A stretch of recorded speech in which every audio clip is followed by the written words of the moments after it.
Bueno, buenas tardes a todos. Espero que estén muy bien. De parte de la Universidad Católica del Maule, el doctorado en Modelamiento Matemático Aplicado y el quinto seminario de estudiantes de este doctorado reciban todos un cordial saludo. eh, a los aquí presentes y a los que están de manera virtual. Les recordamos de que este es un espacio que está destinado para compartir resultados o avances de estudiantes o ya egresados de estudiantes de posgrado. También les recordamos de que nuestras sesiones están siendo grabadas y pueden ser visitadas en el canal de YouTube o en el canal de Facebook, en la página de Facebook.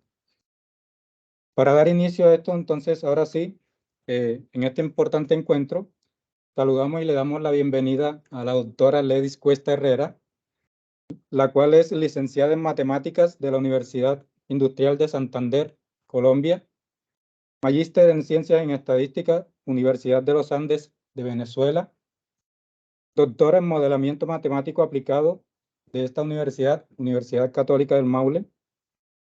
Trabaja actualmente como asesora de investigación y docente de la Facultad de Medicina de la Universidad Católica del Maule.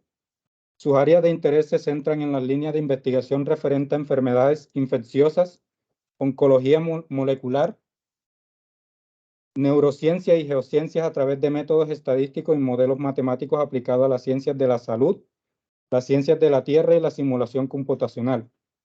Ha trabajado en la enseñanza, la investigación y el desarrollo, y es destinataria de 3 premios universitarios. La doctora Ledis Cuesta Herrera presentará la charla titulada Análisis de modelos tipo SEIR en los inicios de la pandemia COVID-19. Le recordamos a nuestra querida expositora que cuenta con alrededor de 35 minutos para su presentación y al terminar esta, destinaremos aproximadamente 15 minutos para preguntas del público. Los que están de manera virtual pueden dejar sus preguntas por el chat o pueden abrir sus micrófonos en dado momento. Y también las personas acá también pueden hacer lo mismo, tomar la palabra. Entonces, sin más, a continuación le cedo la palabra a la doctora Ledis.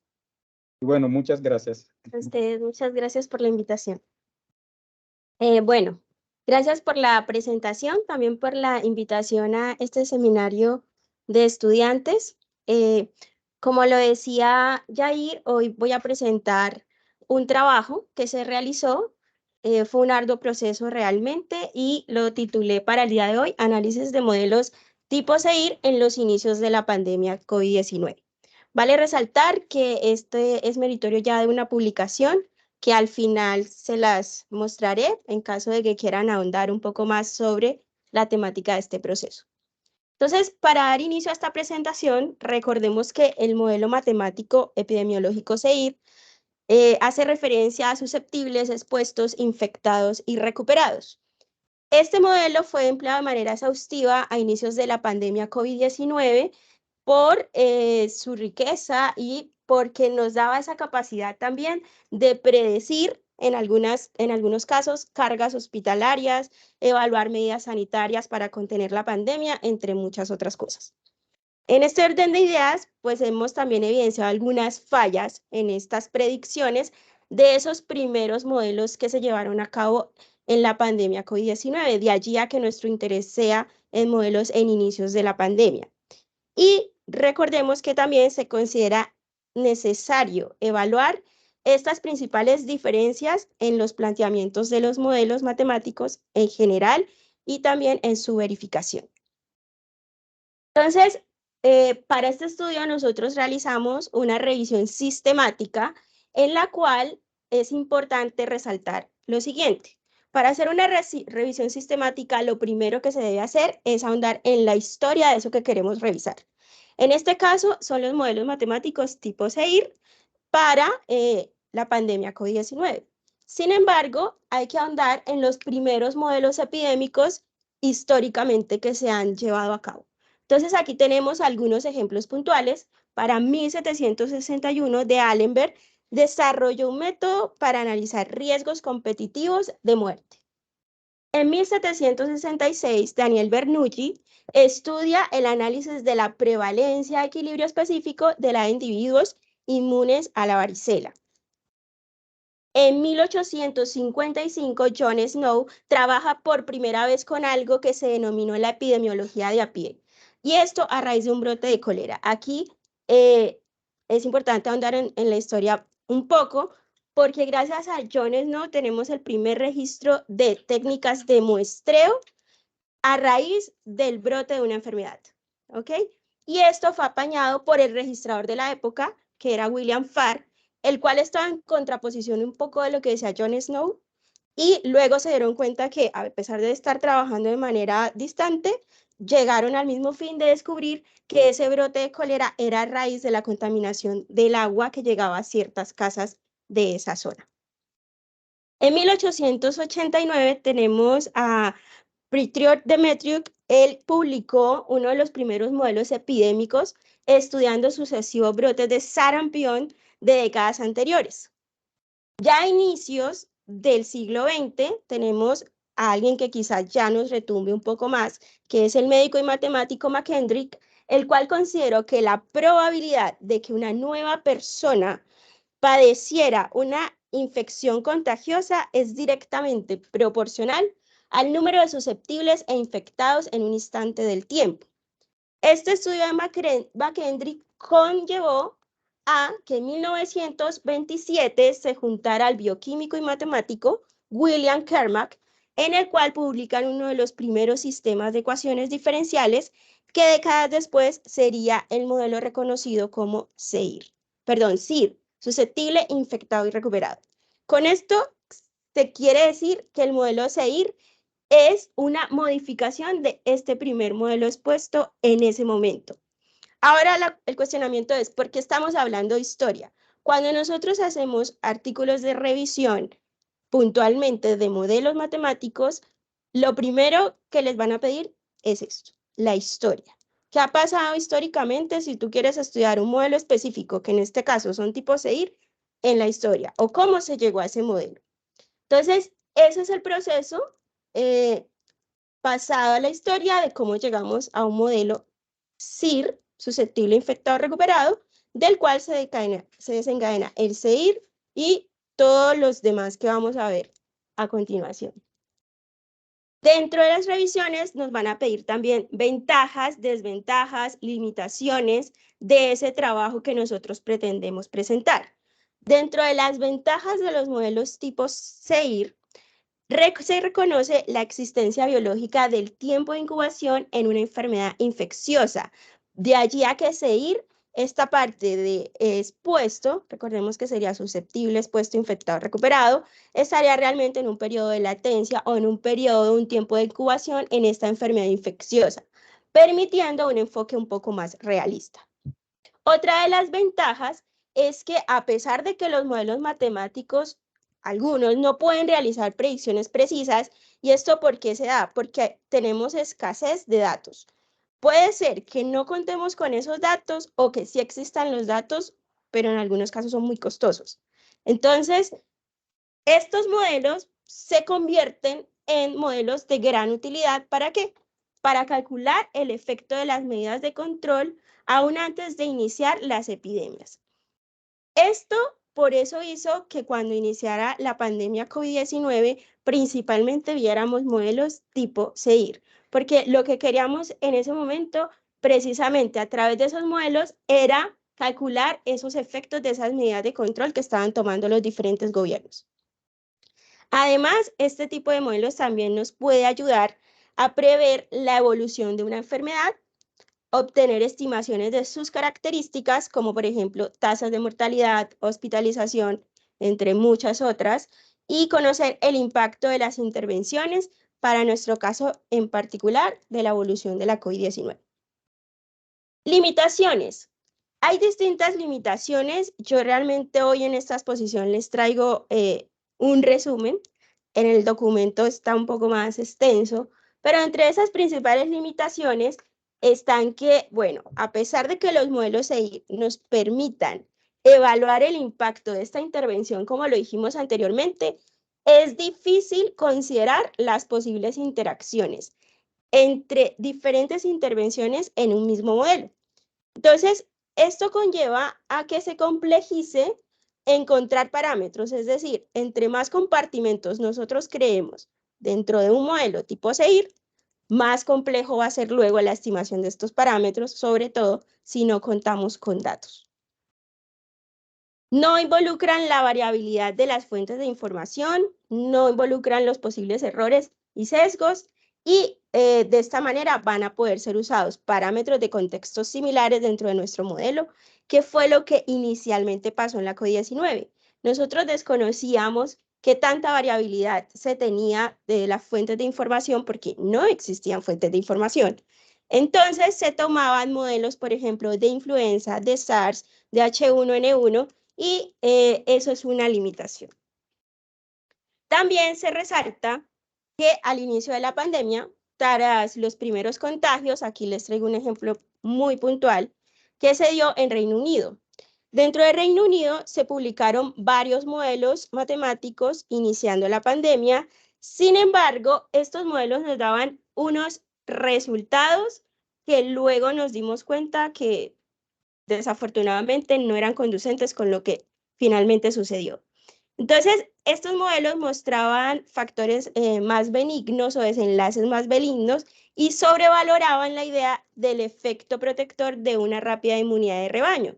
Cuando nosotros revisamos esos modelos a inicio de la pandemia, en este caso particular, nos dimos cuenta que efectivamente, pues, hicieron una sobrevaloración de este tipo de inmunidad y dejaron de lado muchos otros factores de riesgo que hubiesen podido ser involucrados en los modelos. Por lo tanto, pues fueron modelos matemáticos que finalmente para predecir no fueron muy útiles. Pero eso es basado también en las limitaciones que se tenían en el momento. Seguido a ello, trabajamos un poco la metodología. Dentro de la metodología cabe resaltar que las revisiones sistemáticas empleadas en contextos epidemiológicos frecuentemente van a aplicar algunas cosas, como por ejemplo ensayos clínicos o estudios observacionales. Resulta que nosotros, a pesar de que estábamos trabajando en la línea de salud pública, no estábamos trabajando una revisión médica. Esto es importante resaltarlo.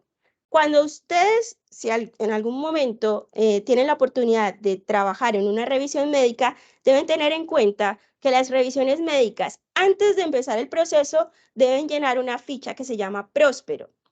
En ella se hace una inscripción donde se justifica por qué se va a hacer esa revisión médica y también se justifica el por qué esto no es contraproducente con la salud de los humanos, por ejemplo, si tienes consideraciones bioéticas, etcétera, etcétera. Cuando se sometió este artículo, nos criticaron mucho eso los referees, por decirlo de alguna forma, porque nos decían, no vemos el ensayo clínico, no vemos el estudio observacional, y nos toca decir, nosotros no estamos basados en condiciones Próspero, no tenemos, porque nos solicitaron dónde está la autorización Próspero, no la tenemos. La justificación más puntual fue, nosotros no trabajamos con humanos, ni con animales, trabajamos con modelos matemáticos. Y bueno, igual hay que escribir muchas más cosas en la justificación. Pero esto es lo que se hace generalmente cuando las revisiones sistemáticas son empleadas en ese tipo de contextos. Entonces, de allí a que nosotros, nuestra intención de la revisión sistemática de estos modelos matemáticos, aclaramos que no se refiere a la recopilación de estudios de medición del mismo conjunto de variables, ¿ok? En poblaciones comparables. ¿A qué se refieren entonces este tipo de revisiones? Se refiere a la recopilación de trabajos de modelamiento bajo un mismo conjunto de suposiciones. Esta frase, este segundo párrafo que tenemos ahí, fue lo que ya hizo que los referees dijeran, ya, ok, ya entendemos por qué no tienen consideraciones bioéticas, ya entendemos entonces por qué no tienen otras cosas que pedir. Entonces, ahí nos tocó ser muy puntuales y decir, los modelos matemáticos se refieren a esto en una revisión y lo que ustedes consideran se refiere a otra cosa. Y además, cabe resaltar que dentro de los modelos de tipo SEIR se identifica un conjunto de parámetros cuando hacemos esta revisión sistemática, los cuales van a caracterizar, en este caso, a la pandemia en distintos momentos, lugares, pero analizando un mismo agente infeccioso y una misma especie de agente hospedero. Eso también tuvimos que aclarar. Dentro de la metodología, tenemos también el proceso metodológico de esta revisión. Para hacer la revisión sistemática, primero, la metodología debe aclarar puntualmente lo que nos pedían y después iniciamos con un proceso de Prisma SCR. El proceso Prisma es un proceso paso a paso de cómo se realiza una revisión. Más adelante igual les voy a mostrar un esquema para que quede un poquito más fácil de entender. Pero inicialmente lo que se hace es decidir estas estrategias de búsqueda e identificación. En el caso de nosotros, la estrategia de búsqueda fue seleccionar la base de datos con la cual íbamos a trabajar, que para el caso puntual fue la WebSign. Y pudimos acceder a ella a través de la biblioteca de la universidad para hacer todo pues legal, y esta es suministrada por la empresa ClarityBit Analytics. Esta búsqueda se realizó entre el 21 de mayo del 2020 y el 30 de abril del 2021. Cuando digo que la búsqueda se realizó ahí, no estamos diciendo que estamos tomando solo publicaciones de ese rango. Lo que estoy diciendo es que esta investigación duró ese tiempo y durante ese tiempo se hacía la búsqueda diaria y constante de estas publicaciones que nosotros queríamos considerar. ¿Ok? Entonces, además, vale resaltar que es Prisma SCR. ¿Por qué? Porque también hay revisiones Prisma generales, pero para que una revisión sea Prisma, tiene que considerarse además la búsqueda en al menos 3 bases de datos distintas, que no es nuestro caso. ¿Qué quiere decir el apellido SCR? Que es una revisión de alcance. Y si cumple con los criterios que se habían designado por el investigador, no es necesario más de una base de datos. En nuestro caso, nuestros criterios, como vemos a continuación, están por acá, era tener un ranking Q1 de las revistas para el año 2019, o sea, el año inmediatamente anterior a nuestra investigación, factor de impacto mayor o igual que 2, no tuvimos restricciones de idiomas, editoriales, países de publicación o tipos de documento. También es importante saber cómo fueron estos términos de búsqueda. Los términos de búsqueda los vemos acá, donde buscábamos títulos, resúmenes según su área. Podía ser médica o matemática. Y estos fueron los factores que nosotros identificamos para que la búsqueda fuera un poco más acotada. Vale aclarar que este tipo de búsquedas uno no se sienta en la website y se me ocurrió poner esas palabras claves. Eso no va a pasar. Se hace primero una fase piloto para identificar realmente cuáles son estas palabras claves que identificarían eso que nosotros necesitamos. Dentro de la selección y elegibilidad de los estudios, se realizó la eliminación de duplicaciones y revisión inicial de título y resumen. Aquí vamos a parar un poco. Cuando hablamos de duplicaciones, por ejemplo, en medicina, nosotros vamos a encontrar diferentes categorías. Vamos a encontrar revistas que hacen parte de la categoría de enfermedades infecciosas, pero al mismo tiempo hace parte de la categoría de respiratorias y pulmonarias. Entonces, cuando hacemos la búsqueda del artículo por revista, puede aparecer en ambas categorías. ¿Se dan cuenta, cierto? Entonces, ¿qué se hace ahí? Un proceso, se desencadena una base de datos, se hace cruce de información y se encuentran duplicaciones del artículo, independientemente que la categoría no haya sido la misma. Y a eso se le hace también una revisión inicial de título y resumen. Esto se hace dentro del proceso de selección y elegibilidad. Para ello, debemos considerar algunos criterios de inclusión. En este caso, los criterios de inclusión debían cumplir con la respuesta a estas 3 preguntas. La primera, ¿la estructura básica contiene un modelo matemático tipo SEIR poblacional? ¿Estudia la dinámica de las personas con infección por SARS-CoV-2? ¿La metodología está basada en el modelamiento matemático de esa dinámica? Si respondía afirmativamente a las 3 preguntas, pasaba a la siguiente fase. Si no, llegaba hasta esa fase. Más adelante les muestro el resumen de cómo fueron los resultados. Y para los criterios de exclusión, entonces, ¿cuándo se excluyeron los estudios? Cuando no nos ofrecía información que permitiera medir las diferencias en el planteamiento del modelo matemático, cuando no respondía a las preguntas anteriores de manera afirmativa, y también se excluyeron cartas al editor, informes de casos, artículos de revisión, informes de noticias. Y vale aclarar que además, luego, algunos artículos que habían sido seleccionados no tenían el texto completo o su parte suplementaria no fue de acceso, también fueron excluidos. Y aquí tenemos un pequeño resumen. Estas son las fases de la metodología Prisma. Vamos a aumentarlo un poquito. Y aquí tenemos la identificación, la selección, elegibilidad e inclusión. Dentro de la selección inicial, como les decía, teníamos revistas en general de medicina y matemáticas, encontrando 726 revistas para medicina y 757 para matemáticas. En el apartado de la derecha, no sé si los que están online me ven, en este apartado tenemos entonces la selección de acuerdo a la categoría que les comentaba. Entonces, además aquí tenemos los que cumplían el criterio de selección de ser una revista con factor de impacto mayor o igual que 2, con rango Q1 para 2019, según las categorías, y acá encontramos el tamaño. Estos son solo revistas. Para esta primera categoría, que es salud pública, ambiente y salud ocupacional, tenemos un total de 103 revistas. Luego seleccionábamos las revistas que cumplieran con los criterios de búsqueda, para un total de 32 revistas por acá.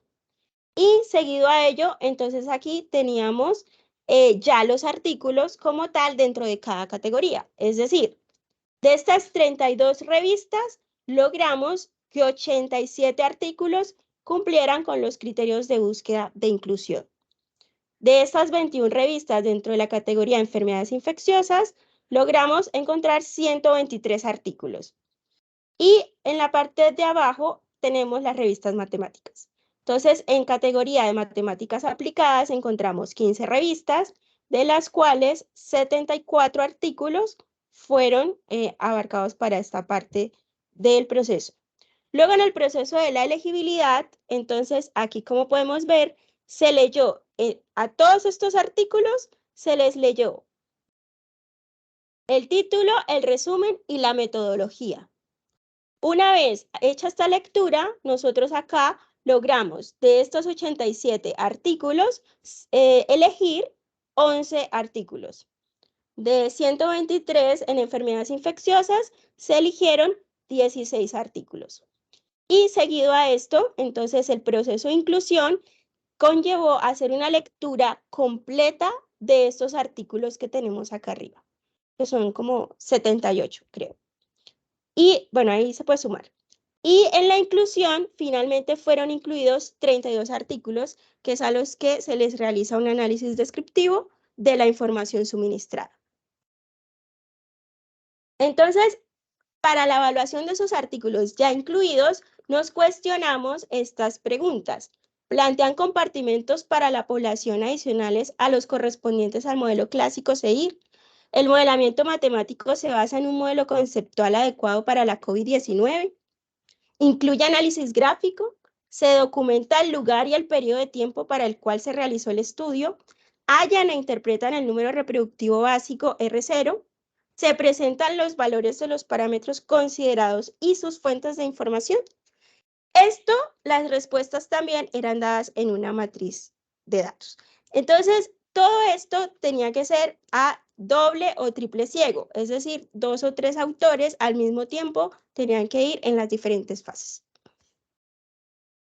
Y aquí tenemos algunos resultados, según las categorías de materias. Entonces, nosotros lo que hicimos acá fue para salud pública, ambiente y salud ocupacional, le dimos una sigla, pues, para facilitar el proceso, e hicimos lo mismo con cada una. Acá tenemos el grupo de las categorías médicas y el grupo de las categorías matemáticas. Y aquí tenemos parte de esos resultados. Entonces, en esta primera columna tenemos el primer autor, el nombre de la revista, la fecha de la publicación, la categoría a la que pertenece, el tipo de modelo que se identificó dentro del artículo, si era un SEIR o un SEIR con compartimentos adicionales, y la referencia que se podría encontrar al final del documento.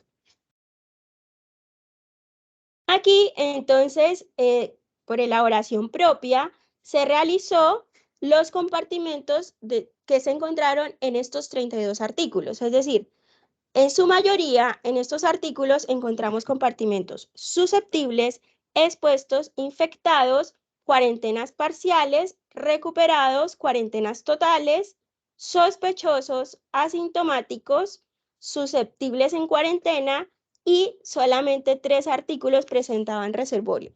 Uno que quiso o intentó trabajar con el reservorio del virus, y 2 que intentaron también, digo intentaron porque lo mencionan, pero uno después ve que no lo trabajaron. Trabajar con la parte de mariscos de Wuhan, como esa zona.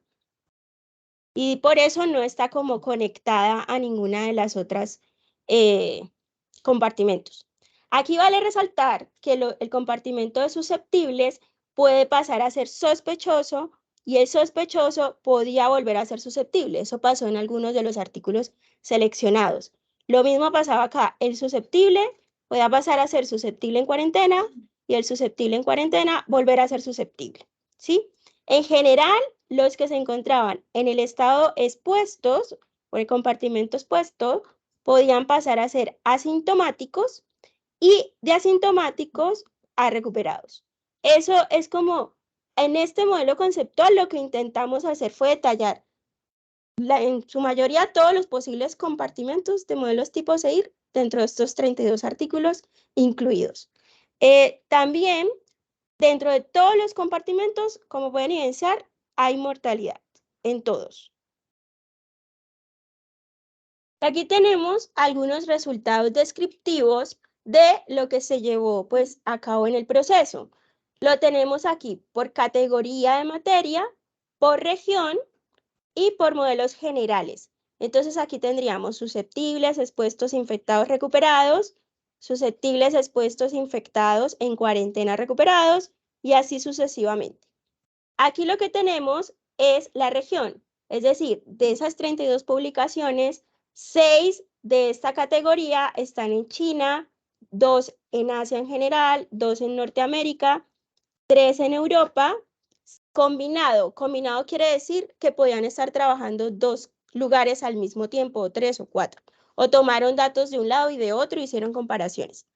Y también encontramos casos en que no se reporta, que es esta que tenemos acá, y el total.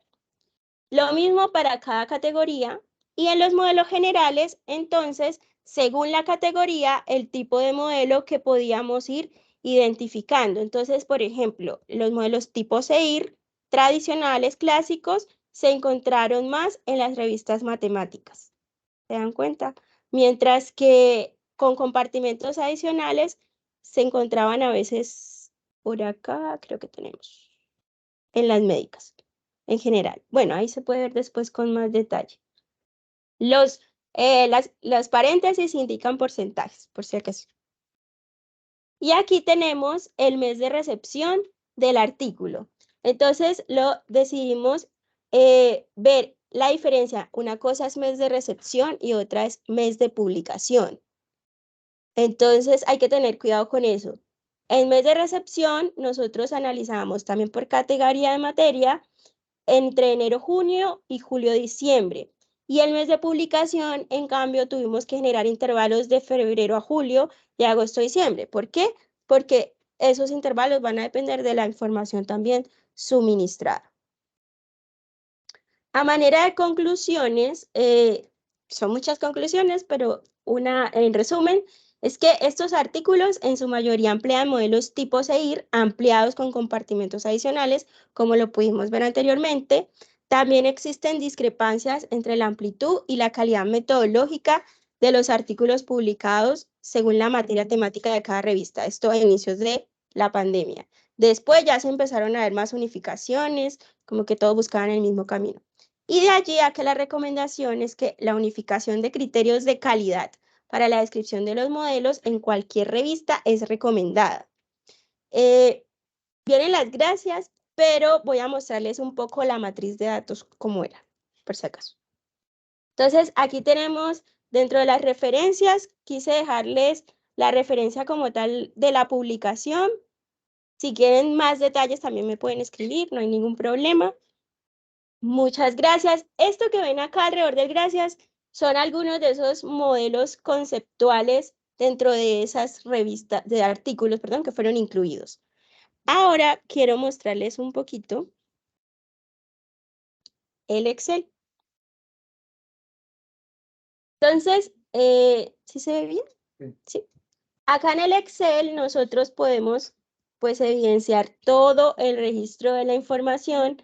Este es el Excel resumen, donde encontramos los autores, el título completo, el nombre de la revista, el resumen, el mes de recepción, el mes de publicación, bueno, más detalles de los meses, las publicaciones, etc. Y toda la información posible que pudiésemos rescatar de cada uno. Vale resaltar algo importante. Cuando uno entra a la website y descarga esta información, no viene completa. Entonces, para saber el cuartil de cada revista, por ejemplo, eso tocó hacer esa revisión uno por uno, porque no lo generaba en ese momento, no lo generaba. Entonces tocaba buscar la revista, ver el factor de impacto, ver el cuartil y ir apuntando. Ahora creo que han modificado un poco eso, pero en ese momento no. Y además acá tenemos, por ejemplo, los enlaces de las revistas que fueron incluidas. Los colores, bueno, a mí me gustan mucho los colores, así que significan algo. Si es amarillo es que tenía dudas. ¿Por qué? Porque era un modelo un poco más estadístico aquí en este ejemplo. Entonces, si aquí hacemos una filtración rápida y quitamos estas, listo. Ahí tenemos las 32 que fueron finalmente, mentira, ahí tendríamos el proceso de elegibilidad. Entonces aquí teníamos las respuestas que le digo a las preguntas, sí, no, dependiendo si teníamos comentarios, hay procesos estocásticos de simulación, se tenía que volver a revisar ese artículo. Cartas al editor, es un review, entonces se va descartando. Y acá tenemos muchas más respuestas, el tipo que íbamos encontrando, los compartimentos que se iban encontrando. De nuevo se hacían formulaciones, se respondía que si habían compartimentos adicionales, cuáles eran. Aquí vemos el de reservorio que les dije. Y si registraban el R0, también teníamos en cuenta registrar el valor. Eso es una parte. Otra parte es esta. Entonces, acá es lo que yo les decía. Como se pueden dar cuenta, aquí lo que hacemos es utilizar la formulación ya de Excel como tal, todas sus fórmulas o programación, no sé cómo lo llamen, y empezábamos a hacer la búsqueda por artículos y revistas cruzadas para evitar duplicaciones. ¿Se dan cuenta? Entonces, ya todo esto lo hacíamos con funciones de Excel. Todo esto es a partir de funciones de Excel para evitar duplicaciones o para encontrar similitudes en la respuesta de sí o no. Si se dan cuenta, aquí tenemos primer filtro, segundo filtro. Si en ambos filtros coincide el sí, la cosa va bien. Aquí tenemos sí y no, después otro no. ¿Y qué pasa cuando había discrepancia? Tocaba volver a leer ese artículo, ¿sí? No es solamente que diga sí y ya está, no. De allí a que se tenían tantas filtraciones. Ya, esta sería otra parte. Y aquí ya empezamos a trabajar con la parte de la categorización según su área de materia. Como les digo, este es como el Excel resumen, pero fueron muchos Excel. Y acá tenemos otra filtración, de allí que se llame datos 2. Esto es de un revisor, este es de otro, y también sus resultados. Entonces, ahí también empezábamos a hacer las búsquedas. ¿Qué pasa si sí? ¿Qué pasa si no? Vamos a poner sí y vamos extrayendo de otras hojas o de otros Excel si la coincidencia era con cierto porcentaje, seguía siendo sí. Si no, se cambiaba a un no. ¿Ok? Más o menos eso es lo que indica acá. Si esto tal cosa, si no tal cosa. Bueno, aquí. Y aquí ya se generaban, como se dan cuenta, las tablitas que les presenté en las PPTs. Entonces, estos valores, no piensen que fue que, vamos a ver cuántos hay. 1, 2, no, eso no se hace así, porque tiene que coincidir todo con todo.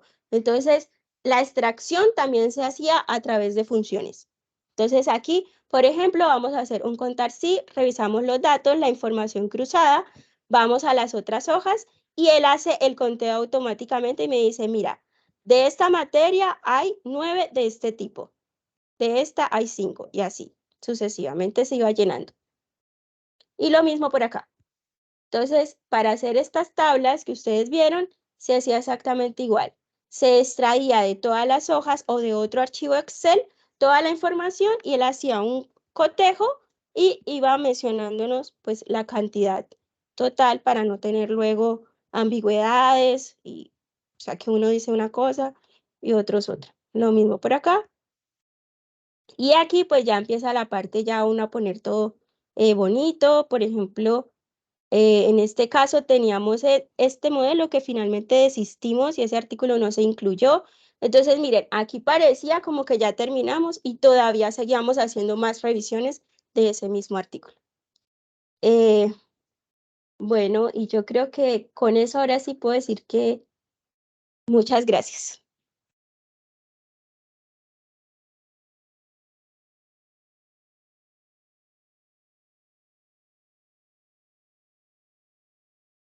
Bueno, muchas gracias por la presentación, doctora Ledis. A continuación sigue el espacio para los que quieran hacer algunas de sus preguntas o aclarar dudas o sugerencias o comentarios. A las personas que están en la web, pues también pueden abrir el chat o escribir su pregunta perdón, abrir su micrófono o escribir su pregunta por el chat. Entonces, ya, por acá, Amanda.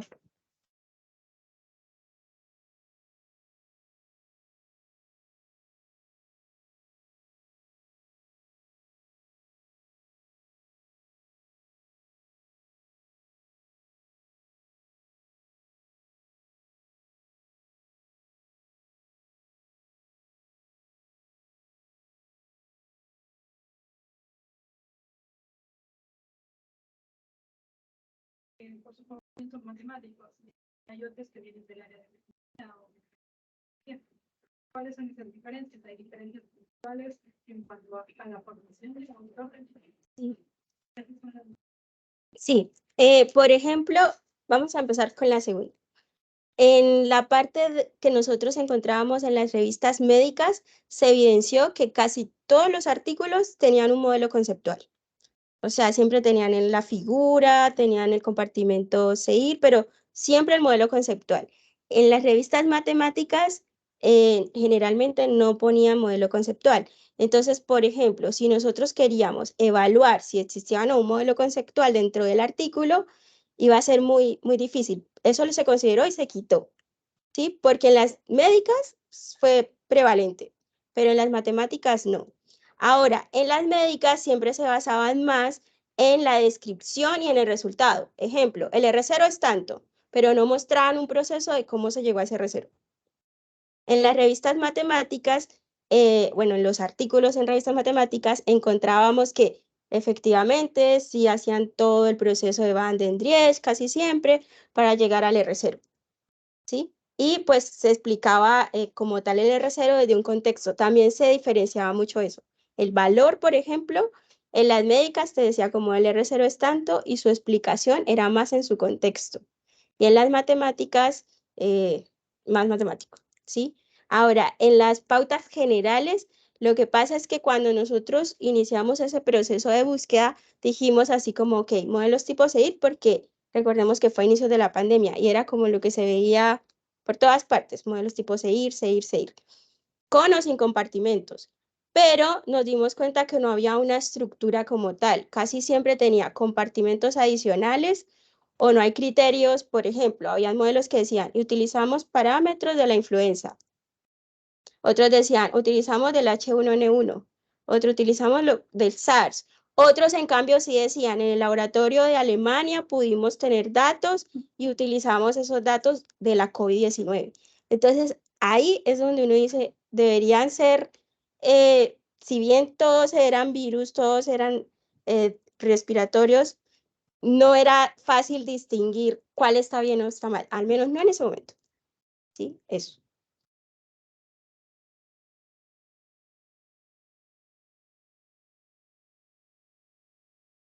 Puede influir en el, ¿cómo se llama?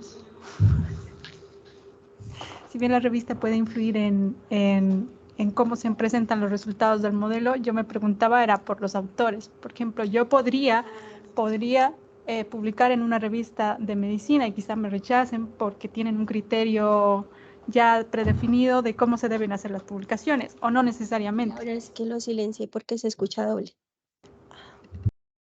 Solo toca de acá. Ya les más duro. Ah, ya sería como la parte como del autor. Sí, sí influye. Sí influye.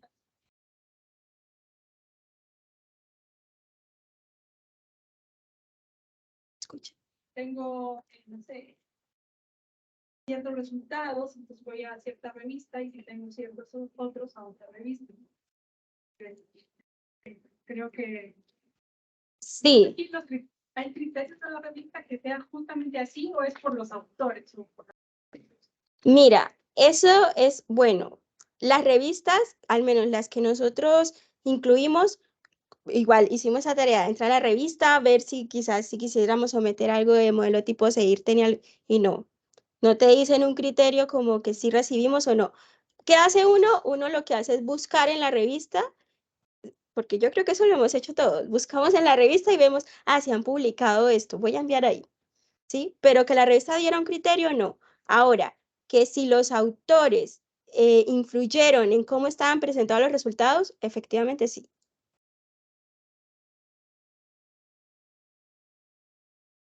No, sí, es que igual, como estos artículos casi siempre tienen bastantes colaboradores y había de todo, estadísticos, médicos, matemáticos. No, pues dentro de los que incluimos, no vi uno como que solo matemáticos o un artículo muy matemático, tampoco.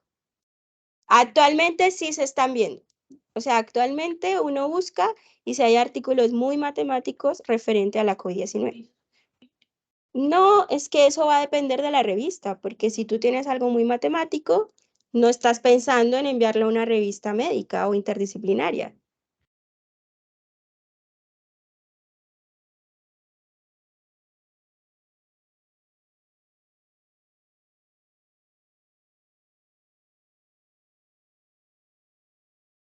Sí.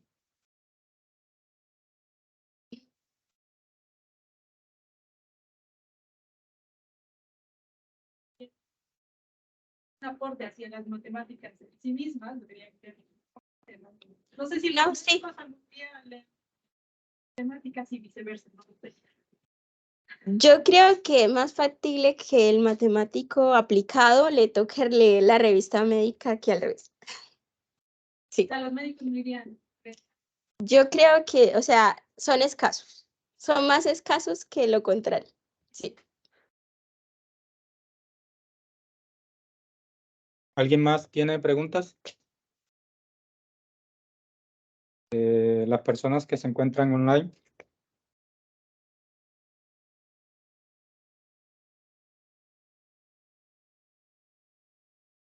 Ladies, Richard Sí, Lago, por acá. la Richard. ¿Se escucha? ¿Se escucha? Sí, sí, se escucha bien. Yo tengo una pregunta que, bueno, como tú revisaste muchos artículos sobre el tema, ¿cómo, cómo estaban, digamos, los resultados del, respecto a quizá del punto de vista descriptivo, de la incidencia en ciertas localidades utilizando los modelos que se estaban publicando. ¿Había discusión sobre eso? Mira, ¿Recuerdas algo de todo lo que tú revisaste? Sí. sí, pues. Mira, eso fue bastante curioso. Cuando nosotros decidimos escoger, como se dieron cuenta en las tablas, teníamos enero, julio y después agosto, diciembre, creo, agosto, enero, algo así. Y también una de las decisiones de tomarlo de esa forma es que en esos modelos iniciales de la pandemia, iniciales, te estoy diciendo, no sé, las publicaciones que tendemos enero, febrero, marzo, hasta junio, siempre todo era muy benigno. O sea, como que todas las discusiones que se daban era, mira, el modelo matemático, el tipo seguir especialmente, apunta a que esto no va a durar más de tanto, ¿sí? Y luego, cuando venía la segunda ola, la tercera ola, quizás estas publicaciones que ya vemos que fueron sometidas en diciembre, se dieron cuenta de eso y sus discusiones son completamente diferentes. Ya no eran tan benignas. Entiendo. Muchas gracias. ¿Ya? ¿Alguien más por preguntas? ¿El público? ¿Presencial? ¿Online? Bueno, si me lo permiten, yo tengo una preguntita quizás rápida. Pregúntenme. A la doctora Ledis. ¿Por qué elegir la base de datos WOS y Y no, no otra, por ejemplo, como PubMed, que es donde publican la mayoría de cosas que están relacionadas con la medicina, ¿sí? bien, Entonces, esa parte como que... listo. Mira, escogimos la Web of Science porque dentro de nuestro objetivo de investigación era categorizar revistas de alto impacto. Entonces, para garantizar que fueran de alto impacto, de allí a que tuviéramos un cuartil Q1 y además que fuera mayor o igual que 2. Lo segundo, ¿qué pasa con PubMed? PubMed nos hubiese llevado un camino más de tener subcategorías de medicina y nosotros queríamos tener las diferentes subcategorías, tanto matemáticas como médicas. Entonces, todo se hubiese ido solo por una línea y por eso decidimos dejarlo en la Web of Science. Bueno, y el acceso también que tenemos desde acá de la universidad. Entiendo. Bueno, ya. Si no hay más preguntas, pues le damos entonces muchas gracias a la doctora Ledis A Herrera. ustedes por la invitación. Le agradecemos mucho que haya compartido sus conocimientos, su tiempo, y de verdad que desde mi perspectiva, si me lo permiten, nos presentó una herramienta bastante general que nos puede servir a cada uno de nosotros, porque una de las problemáticas que nosotros tenemos al inicio o quizás durante todo el tiempo es cómo encontrar la información de lo que nosotros queremos hacer. Entonces, le agradecemos. También le agradecemos que durante, digamos, mucho tiempo hizo parte del seminario, fue líder en él, impulsadora de él. Entonces, le reconocemos eso. Y bueno, ojalá que en su trabajo, en su investigación posterior, en la que está haciendo ahora, le siga yendo muy bien. Muchas gracias. También agradecemos al público acá en general, al público online, por su espera, por su permanencia. Y bueno, quedan todos invitados para el próximo seminario que será el 27 de octubre y que estará, nuestra invitada será la doctora candidata Laura Romero. Entonces, muchas gracias a todos nuevamente y un aplauso acá para la doctora Levi. Muchas gracias.